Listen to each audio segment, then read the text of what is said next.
ಸ್ನೇಹಿತರೆ ನೋಡಿ, ಇವತ್ತು ನಾನು ಫ್ಲಿಪ್ಕಾರ್ಟಿಂದ ಪೀಕೋ ಅವರ ಕಿಚನ್ ಟವಲ್ಸ್ನ ನಾನಿವತ್ತು ತರಿಸ್ಕೊಂಡಿದ್ದೀನಿ ಸ್ನೇಹಿತರೆ. ಅದು ಇವತ್ತು ನನಗೆ ಆರ್ಡ್ರ್ ಮಾಡಿದ್ದೆ. ಅದಿವತ್ತು ಬಂದಿದೆ ಸ್ನೇಹಿತರೆ. ಇದು ಗ್ಯಾಸ್ ಸ್ಟವ್ ಕ್ಲೀನ್ ಮಾಡೋಕ್ಕಾಗಿರ್ಬೋದು, ಅಥವಾ ಆಮೇಲೆ ನಮ್ಮದು ಫ್ರಿಡ್ಜ್ ಇದೆಯಲ್ಲ, ಫ್ರಿಡ್ಜ್ ಕ್ಲೀನ್ ಮಾಡ್ಬೋದು, ವಾಷಿಂಗ್ ಮಿಷಿನ್ ಕ್ಲೀನ್ ಮಾಡ್ಬೋದು, ಆಮೇಲೆ ನಮ್ಮ ಸ್ಟವ್ ಕ್ಲೀನ್ ಮಾಡ್ಬೋದು, ಆಮೇಲೆ ಮಿರರ್ ಇರುತ್ತಲ್ಲ ಆ ಮಿರರ್ನ ಕ್ಲೀನ್ ಮಾಡ್ಬೋದು ಸ್ನೇಹಿತರೆ. ಜಾರ್ತಾಗ ಮಿರರ್ನ ಕ್ಲೀನ್ ಮಾಡ್ಬೋದು ಸ್ನೇಹಿತರೆ. ಹಾಗಾಗಿ ಇವತ್ತು ನಾನು ಫ್ಲಿಪ್ಕಾರ್ಟಿಂದ ಪೀಕೋ ಅವರ ಕಿಚನ್ ಟವಲ್ಸ್ನ ಇವತ್ತು ನಾನು ಆರ್ಡರ್ ಮಾಡಿ ತರಿಸ್ಕೊಂಡಿದ್ದೀನಿ. ನೋಡಿ ಸ್ನೇಹಿತರೆ, ಈ ರೀತಿ ಇರುತ್ತೆ. ಇದರಲ್ಲಿ ಒಂದು ಸಲ ನಾವು ಕಟ್ ಮಾಡಿ ಟವಲ್ ಥರನೇ ಇರುತ್ತೆ. ಇದ್ರಲ್ಲಿ ನಾವು ಆಗಲೆಲ್ಲ ತೊಳಿಬೇಕು, ಹಿಂಡಬೇಕು, ಮಾಡಬೇಕು ಅನ್ನೋಕ್ಕಿಂತ ಬಟ್ಟೆ ಬೇರೆ ಬಟ್ಟೆಗಳೆಲ್ಲ ಆ ಥರ ಎಲ್ಲ ಇರುತ್ತೆ. ಆದರೆ ಈ ಥರ ಎಲ್ಲ ಒಂದು ಸತಿ ನಾವು ಕ್ಲೀನಾಗಿ ತೊಳೆದ್ಬಿಟ್ಟು ವಾಶ್ ಮಾಡಿ ಒಣಗಿಸ್ಬಿಟ್ರೆ ಆಯಿತು ಸ್ನೇಹಿತರೆ. ತುಂಬ ಚೆನ್ನಾಗಿರುತ್ತೆ. ಸ್ಮೆಲ್ಲು ಏನೂ ಬರೋದಿಲ್ಲ. ನೋಡಿ, ಇದನ್ನು ನಾನು ಇವತ್ತು ಓಪನ್ ಮಾಡಿ ತೋರಿಸ್ತಾ ಇದ್ದೀನಿ. ಈ ಥರ ಇರುತ್ತೆ ಸ್ನೇಹಿತರೆ. ನೋಡಿ, ಈ ಥರ ಸೇಮ್ ಹತ್ತಿ ಥರ ಇರುತ್ತೆ. ಈ ಥರ ಟವಲ್ ನೋಡಿ, ತುಂಬ ಚೆನ್ನಾಗಿದೆ. ನೋಡಿ, ಹತ್ತಿ ಥರ ಇರುತ್ತೆ. ಇದಕ್ಕೂ ಈ ಥರ ಕೊಟ್ಟಿದ್ದಾರೆ. ಇದನ್ನು ನಾನು ಓಪನ್ ಮಾಡ್ತಾಯಿದ್ದೀನಿ. ಮಾಡಿ ನನಗೆ ಎಷ್ಟು ಬೇಕೋ ಅಷ್ಟು ಸೇಮ್ ಈ ಥರ ರೋಲ್ ಇರುತ್ತೆ.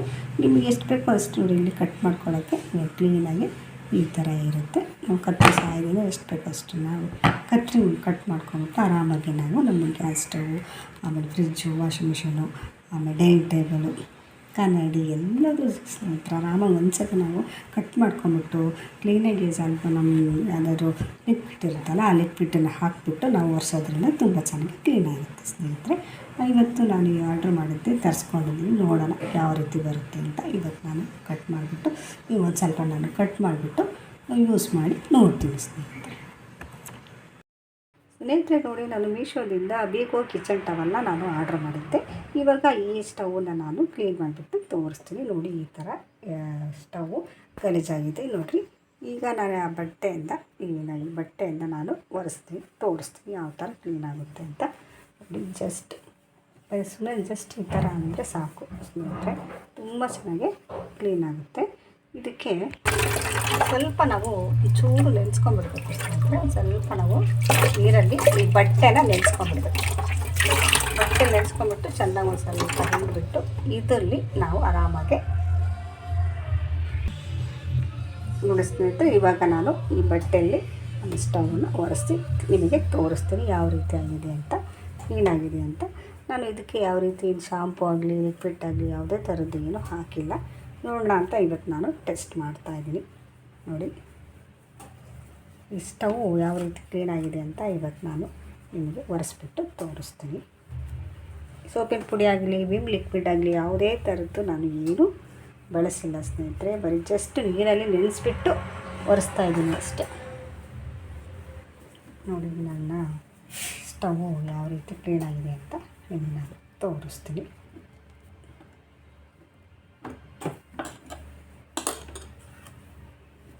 ನೋಡಿ ಸ್ನೇಹಿತರೆ, ಈ ರೀತಿ ಸ್ಟವ್ ತುಂಬ ಚೆನ್ನಾಗಿ ಕ್ಲೀನಾಗಿದೆ. ಇದಕ್ಕೆ ಯಾವುದೇ ರೀತಿಯಿಂದ ನಾನು ಇದು ಹಾಕಿಲ್ಲ ಸ್ನೇಹಿತರೆ. ಸೋಪಿನ ಪುಡಿ ಆಗಲಿ ಇವು ಲಿಕ್ವಿಡ್ ಆಗಲಿ ಏನೂ ಹಾಕಿಲ್ಲ. ತುಂಬ ಚೆನ್ನಾಗಿ ಬಂದಿದೆ ಸ್ನೇಹಿತರೆ. ಇವಾಗ ಇದೇ ಥರ ನಾನು ನಮ್ಮದು ಫ್ರಿಜ್ಜನ್ನು ಒರೆಸ್ಬಿಟ್ಟು ತೋರಿಸ್ತೀನಿ ಸ್ನೇಹಿತರೆ ಯಾವ ರೀತಿ ಬಂದಿದೆ ಅಂತ. ನೋಡೋಣ ಬನ್ನಿ ಸ್ನೇಹಿತರೆ. ಆಗಿರ್ಬೋದು, ಈ ಮೊದಲೆಲ್ಲ ನೋಡಿ ಯಾವ ಥರ ಇದೆ ಟೇಬಲ್ಲು. ಇವಾಗ ನೋಡಿ ಸ್ನೇಹಿತರೆ ಎಷ್ಟು ಚೆನ್ನಾಗಿ ಇದೆ ಟೇಬಲ್ಲು ಅಂತ ನಿಮಗೆ ಗೊತ್ತಾಗುತ್ತೆ.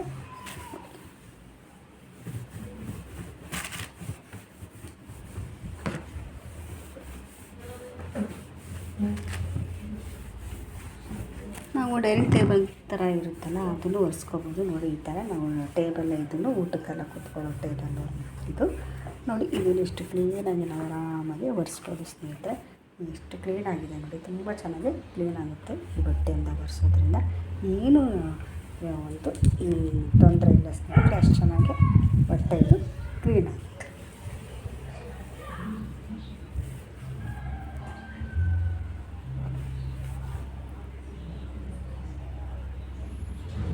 ಸ್ನೇಹಿತರೆ ನೋಡಿ ಅಷ್ಟೇ ಅಲ್ಲ, ನಮ್ಮ ದೇವ್ರ ಮನೆ ಬಾಗಿಲು ಕೂಡ ಇದು ಸೂಪರಾಗಿ ಒರೆಸುತ್ತೆ ಸ್ನೇಹಿತರೆ. ನೋಡಿ ಈ ರೀತಿ ನಮ್ಮ ದೇವ್ರ ಮನೆ ಬಾಗಿಲು ಇದೆ.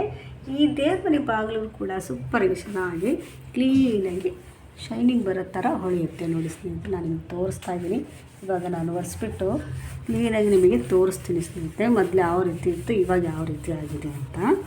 ತುಂಬ ಚೆನ್ನಾಗಿ ಕ್ಲೀನ್ ಆಗುತ್ತೆ ಸ್ನೇಹಿತರೆ ಈ ಥರ ಒರೆಸೋದ್ರಿಂದ.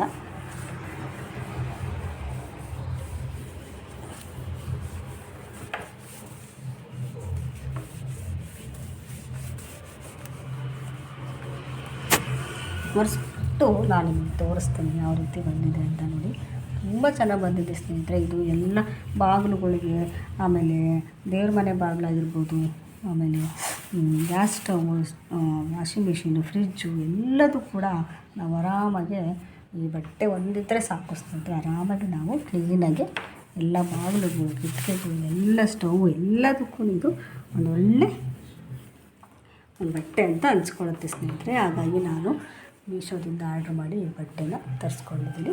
ನೋಡಿ ತುಂಬ ಚೆನ್ನಾಗಿ ಬಂದಿದೆ. ನೋಡಿ ಇವಾಗ ಒರೆಸಿದ್ದನ್ನು ತೋರಿಸ್ತಾ ಇದ್ದೀನಿ. ನೋಡಿ ಮೊದಲು ಸ್ವಲ್ಪ ಗಲೀಜಾಗಿತ್ತು, ಈಗ ಒರೆಸಿದ ಮೇಲೆ ಎಷ್ಟು ಸೂಪರಾಗಿ ಕಾಣಿಸ್ತಾ ಇದೆ. ನೋಡಿ ನಮ್ಮ ದೇವ್ರ ಮನೆ ಬಾಗಿಲು ತುಂಬ ಚೆನ್ನಾಗಿ ಬಂದಿದೆ ಸ್ನೇಹಿತರೆ.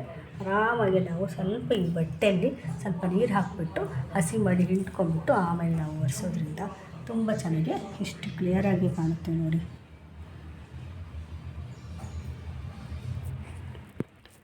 ಸ್ನೇಹಿತರೆ, ಇನ್ನೊಂದು ಮುಖ್ಯವಾದ ವಿಷಯ ಏನಂದರೆ ಈ ಸ್ಟವ್ ಸ್ನೇಹಿತರೆ. ಮೇನು ನಾವು ಸ್ಟವನ್ನು ಒರೆಸೋದು. ನೋಡಿ ಇವಾಗ ಸ್ಟವ್ ಈ ಥರ ಗಲೀಜಾಗಿದೆ. ನಾನು ಈ ಸ್ಟವ್ವಿಂದ ಒರೆಸೋಕ್ಕೋಸ್ಕರ ನಾನು ಸ್ಟವನ್ನು ಒರೆಸಿಲ್ಲ. ಇವಾಗ ಈ ರೀತಿ ಇದೆ ನನ್ನ ಸ್ಟವ್. ಈ ಸ್ಟವ್ವಿಂದ ನಾನು ಈ ಬಟ್ಟೆಯಿಂದ ಒರೆಸ್ಬಿಟ್ಟು ನಾನು ನಿಮಗೆ ತೋರಿಸ್ತೀನಿ ಸ್ನೇಹಿತರೆ ಯಾವ ರೀತಿ ಬಂದಿದೆ. ಈ ಬಟ್ಟೆಯಿಂದ ಒರೆಸಿದ ಮೇಲೆ ಯಾವ ರೀತಿ ಬಂದಿದೆ, ನನ್ನ ಕ್ಲೀನಾಗಿ ಬಂದಿದೆ ಅಂತ ನಾನು ನಿಮಗೆ ತೋರಿಸ್ತೀನಿ ಸ್ನೇಹಿತರೆ. ನೋಡಿ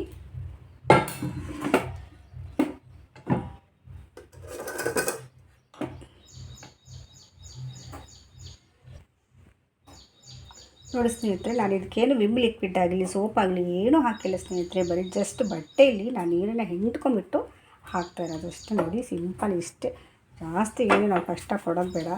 ಜಸ್ಟ್ ಈ ಥರ ಒರೆಸಿದ್ರೆ ಸಾಕು.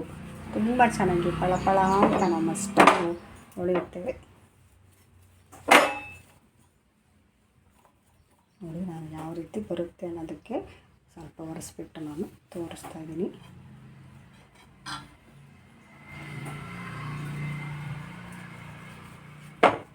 ಸಣ್ಣ ಪುಟ್ಟ ಕಲೆ ಆಗಿರ್ಬೋದು, ಆಮೇಲೆ ನೀರಿನ ಕಲೆ ಆಗಿರ್ಬೋದು, ಅಡುಗೆ ಮಾಡಿದಾಗ ಎಣ್ಣೆ ಕಲೆ ಎಲ್ಲ ಸಿಡಿದಿರ್ತಾರೆ, ಒಗ್ಗರಣೆ ಹಾಕ್ತೀವಲ್ಲ ಆವಾಗ ಈ ಸ್ಟವ್ ಮೇಲೆಲ್ಲ ಎಣ್ಣೆ ಎಲ್ಲ ಸಿಡಿದಿರುತ್ತೆ. ಸಣ್ಣ ಪುಟ್ಟ ನಾವು ಒಗ್ಗರಣೆ ಹಾಕ್ಬೇಕಾರೆಲ್ಲ ಎಣ್ಣೆ ಎಲ್ಲ ಸಿಡಿದಿರುತ್ತೆ ಸ್ನೇಹಿತರೆ. ನೋಡಿ ಜಸ್ಟ್ ಸುಮ್ಮನೆ ಸಿಂಪಲ್ಲಾಗಿ ಬಟ್ಟೆಯಿಂದ ಒರೆಸಿದ್ರೆ ಸಾಕು, ತುಂಬ ಚೆನ್ನಾಗಿ ಬರುತ್ತೆ ಸ್ನೇಹಿತರೆ. ಇದು ಒಂದು ಸತಿ ನಾವು ಹಿಂಡ್ಕೊಂಡ್ಬಿಟ್ಟು ಒರೆಸ್ಬಿಟ್ರೆ ಒಂದು ಎಷ್ಟು ತುಂಬ ಸಲನೇ ಬರುತ್ತೆ ಬಾಳಿಕೆಗೆ. ನೋಡಿ ಇದನ್ನು ಕೂಡ ನಾನು ಒರೆಸ್ಬಿಟ್ಟು ನಿಮಗೆ ತೋರಿಸ್ತಾ ಇದ್ದೀನಿ. ಇವಾಗ ನೋಡಿ ಮೊದಲು ಯಾವ ರೀತಿ ಇತ್ತು ಸ್ಟವ್, ಇವಾಗ ಯಾವ ರೀತಿ ಆಗಿದೆ ಅಂತ ನೋಡಿ.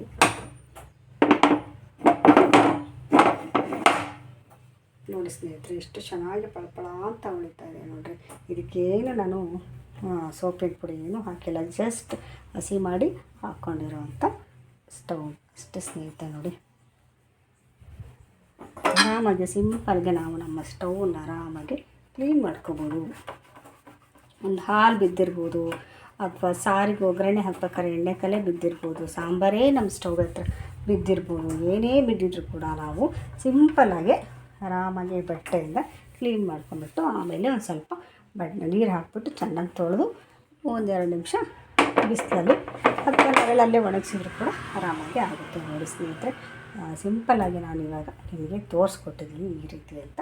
ನನಗೆ ಇದು ಬಿಗ್ ಅವರ ಕಿಚನ್ ಟವಲ್ ಇಷ್ಟ ಆಯಿತು ಸ್ನೇಹಿತರೆ. ಹಾಗಾಗಿ ನಾನು ಮೀಶೋಯಿಂದ ಪರ್ಚೇಸ್ ಮಾಡಿಕೊಂಡು ನಾನು ನನ್ನ ಸ್ಟವ್ ಆಗಿರ್ಬೋದು, ಆಮೇಲೆ ನನ್ನ ಸ್ಟವ್ ಆಗಿರ್ಬೋದು, ನನ್ನ ಕರೆಂಟ್ ಸ್ಟವ್ ಆಗಿರ್ಬೋದು, ವಾಷಿಂಗ್ ಮಿಷಿನು, ಫ್ರಿಜ್ಜು, ದೇವ್ರ ಮನೆ ಬಾಗಿಲು ಎಲ್ಲದನ್ನು ನನಗೆ ಒರೆಸ್ಕೊಂಡು ನಾನು ನೀಟಾಗಿ ಇಟ್ಕೊಂಡಿದ್ದೀನಿ ಸ್ನೇಹಿತರೆ. ನಿಮಗೂ ಈ ರೀತಿ ಬೇಕು, ಈ ಕಿಚನ್ ಟವಲ್ ಬೇಕು ಅಂತಂದರೆ ಮೀಶೋದಿಂದ ನೀವು ಆರ್ಡ್ರ್ ಮಾಡಿಕೊಂಡು ಆರಾಮಾಗಿ ನೀವು ಒರೆಸ್ಬೋದು ಸ್ನೇಹಿತರೆ. ಯಾವುದೇ ರೀತಿ ಕಲೆ ಆಗಲಿ ವಾಸನೆ ಆಗಲಿ ಏನೂ ಬರೋದಿಲ್ಲ ಸ್ನೇಹಿತರೆ. ಹಗಲೆಲ್ಲ ನಾವು ಬಟ್ಟೆ ಆದರೆ ವಾಸನೆ ಬರುತ್ತೆ, ಕಲೆ ಆಗುತ್ತೆ ಅಂತ. ಆದರೆ ಇದರಲ್ಲಿ ಏನು ಆ ಥರ ವಾಸನೆ ಕಲೆ ಏನು ಬರೋಲ್ಲ. ಇವಾಗ ನಾನು ಸಿಂಪಲ್ಲಾಗಿ ನಿಮ್ಮ ಮುಂದೆ ಜಸ್ಟ್ ಈ ಬಟ್ಟೆನ ತೊಳೆದ್ಬಿಟ್ಟು ತೋರಿಸ್ತೀನಿ. ಸ್ವಲ್ಪ ನೀರು ಹಾಕ್ಬಿಟ್ಟು ನೀರಾಗಿ ತೊಳೆದ್ಬಿಟ್ರೆ ಆಯಿತು ಸ್ನೇಹಿತರೆ. ನಾವು ಒರೆಸಿದ್ದಿಂದ ತಲೆ ಎಲ್ಲ ಆಗಿದೆ, ಸ್ವಲ್ಪ ಸ್ಟವ್ ಮೇಲೆ ತಲೆಯಲ್ಲೆಲ್ಲ ಇರುತ್ತಲ್ಲ, ಹಾಗಾಗಿ ಸ್ವಲ್ಪ ಗಲೀಜಾಗಿರುತ್ತೆ. ಅದನ್ನು ಸಿಂಪಲಾಗಿ ಇಷ್ಟು ನೀರಲ್ಲಿ ಹಾಕಿ ನಾವು ಚೆನ್ನಾಗಿ ತೊಳೆದು ಕ್ಲೀನಾಗಿ ಹಿಂಡಿಬಿಟ್ಟು ಆರಾಮಾಗಿ ಒಣ ಹಾಕಿದ್ರೆ ಮತ್ತು ಇದನ್ನು ಮತ್ತೆ ಬೇಕು ಅಂದಾಗ ಸ್ವಲ್ಪ ಹಸಿ ಮಾಡಿಬಿಟ್ಟು ಒರೆಸೋದ್ರಿಂದ ಇನ್ನೂ ಚೆನ್ನಾಗಿರುತ್ತೆ. ಮತ್ತು ನಿಮ್ಗೆ ಬೇಕಪ್ಪ ಅಂತಂದರೆ ವಿಮ್ ಲಿಕ್ವಿಡ್ ಇರುತ್ತಲ್ಲ, ಈ ವಿಮ್ ಲಿಕ್ವಿಡ್ ಸ್ವಲ್ಪ ಗ್ಯಾಸ್ ಮೇಲೆ ಹಾಕಿಬಿಟ್ಟು ನೀವು ಒರೆಸೋದ್ರಿಂದ ಇನ್ನೂ ತನಗೆ ತುಂಬ ಚೆನ್ನಾಗಿ ಕಾಣುತ್ತೆ ಸ್ನೇಹಿತರೆ. ಬೇಡ ಅಂತಂದರೆ ಹಾಗೇನೂ ಒರೆಸ್ಬೋದು. ಮಿಲ್ಲ ಅಂತಂದರೆ ವಿಮ್ ಲಿಕ್ವಿಡನ್ನು ಸ್ವಲ್ಪ ನಾವು ಸ್ಟವ್ಗಳಿಗೆ ಹಾಕಿಬಿಟ್ಟು ಒರೆಸೋದ್ರಿಂದ ತುಂಬ ಚೆನ್ನಾಗಿ ನಮ್ಮದು ಗ್ಯಾಸ್ ಸ್ಟವ್ ಚೆನ್ನಾಗಿ ಕಾಣುತ್ತೆ. ನೋಡಿ ಸ್ನೇಹಿತರೆ, ಇವಾಗ ಒರೆಸಿದೆಲ್ಲ ಆದಮೇಲೆ ನಿಮಗೆ ನಾನು ಸ್ಟವನ್ನು ತೋರಿಸ್ತಾ ಇದ್ದೀನಿ. ನೋಡಿ ಸ್ಟವ್ ಯಾವ ರೀತಿ ಪಳಪಳ ಅಂತ ಹೊಳಿತಾ ಇದೆ ಸ್ನೇಹಿತರೆ. ಆರಾಮಾಗಿ ನಾವು ನಮ್ಮ ಸ್ಟವ್ನ ಕ್ಲೀನ್ ಮಾಡ್ಕೊಂಬಿಡ್ಬೋದು ಸ್ನೇಹಿತರೆ. ನೋಡಿದೆಲ್ಲ ಸ್ನೇಹಿತರೆ, ಈ ಬೀಕೋ ಕಿಚನ್ ಟವಲಿಂದ ಇವತ್ತು ಏನೇನು ಉಪಯೋಗ ಆಗಿದೆ ಅಂತ ನಾನು ನಿಮಗೆ ತೋರಿಸ್ಕೊಟ್ಟಿದ್ದೀನಿ ಸ್ನೇಹಿತರೆ. ನಿಮಗೇನಾದ್ರು ಇಷ್ಟ ಆದಲ್ಲಿ ಇದನ್ನು ನೀವು ಪರ್ಚೇಸ್ ಮಾಡ್ಬೋದು ಸ್ನೇಹಿತರೆ. ನೋಡಿ, ಈ ವಿಡಿಯೋ ಮಾಡಿದ್ದು ನಿಮಗೆ ಇಷ್ಟ ಆದಲ್ಲಿ ದಯವಿಟ್ಟು ಸಪೋರ್ಟ್ ಮಾಡಿ, ಸಬ್ಸ್ಕ್ರೈಬ್ ಆಗೋದಂತೂ ಮರಿಬೇಡಿ ಸ್ನೇಹಿತರೆ. ಎಲ್ಲರಿಗೂ ಬಾಯ್ ಸ್ನೇಹಿತರೆ.